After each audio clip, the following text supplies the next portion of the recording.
baie welkom by episode 8 van Op die Rand die Rusbank. Dit is my groot voorreg om vandag 'n bietjie met Renay Wessels, Eva Meiburg en Jessica Heuver te gesels. Hulle is al drie ruiters wat ons skool verteenwoordig. En ek gaan so by julle elkeen bietjie stil staan en vir julle een of twee vrae vra. So ons gaan sommer begin by Renay. Volgens wat ek hier sien, het sy distrikklere ontvang vir skouspring en haal sy ook die Ekurhuleni A-span. En sy word verkies vir die Gauteng ruiterspan om aan die Sanisa Nationals deel te neem op 9 Oktober. Renay, ek wil eers by jou 'n bietjie hoor, wat is jou perd se naam? Crosswise. Crosswise. Crosswise, en waar kom julle aan die naam? By sy spoed en sy houding wat hy het. Ok, dis interessant. Eva, jy het ook distrikklere gekry en die A-span gehaal en is ook gekies vir die Gauteng span. Wat is jou perd se naam? Christmas Blessing. Christmas Blessing. Nou waar kom die naam vandaan? Omdat sy gebore is op Kersfees. Dis interessant.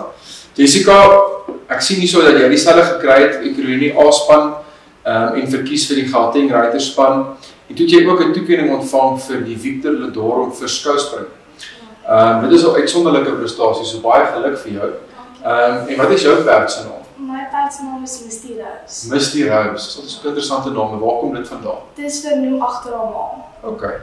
Ek wil by julle hoor, ek gaan julle elkeen so 'n bietjie individueel vra. En hy sê 'n bietjie vir my, wat is die hoogste wat jy al met jou item gespring het met skouspring? 50 meter. 50. En hoe werk dit? Hoe deel hulle dit op? Kan jy met my 'n bietjie meer verduidelik? Meneer, Want ek het al gesien op die TV wat hulle doen is hulle het baie keer het hulle soeke pale wat hulle sit met soeke houtbalke. Is dit wat hulle met julle opdoen? En dan moet julle nou oefen om dit te kan spring. Ja, meneer. En hoe lank vat dit vir jou om daai reg te kry? 'n dag, meneer. So, dis baie goed. Hy was net 'n bietjie vir my, hoe lank ry jy al perd en is dit vir jou maklik? 5 jaar en dis nie vir my maklik. Sukkel jy 'n bietjie met dit? Hoekom sukkel jy? Want my perd is nog 'n bietjie sterk vir my. Okay. So as jy 'n bietjie ouer word, sal jy die een bietjie beter met hom kan werk, nee.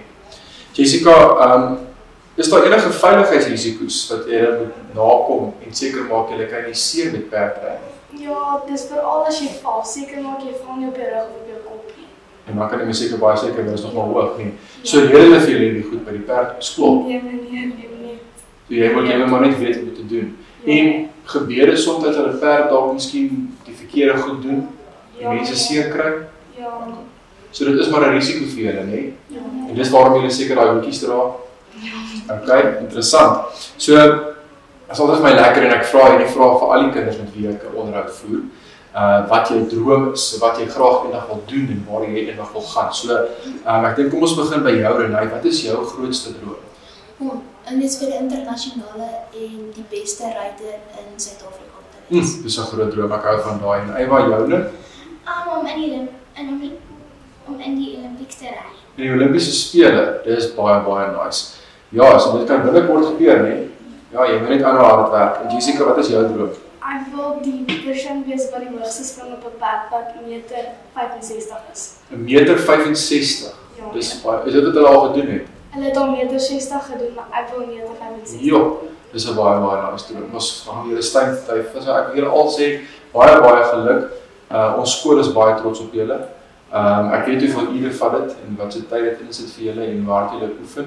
En as ons na julle prestasies kyk, dan kan ons sien julle harde werk word beloon. So baie geluk, baie sterkte met wat vir julle voorlê en ons is baie trots op julle. Hoor, baie dankie. Dankie, meneer.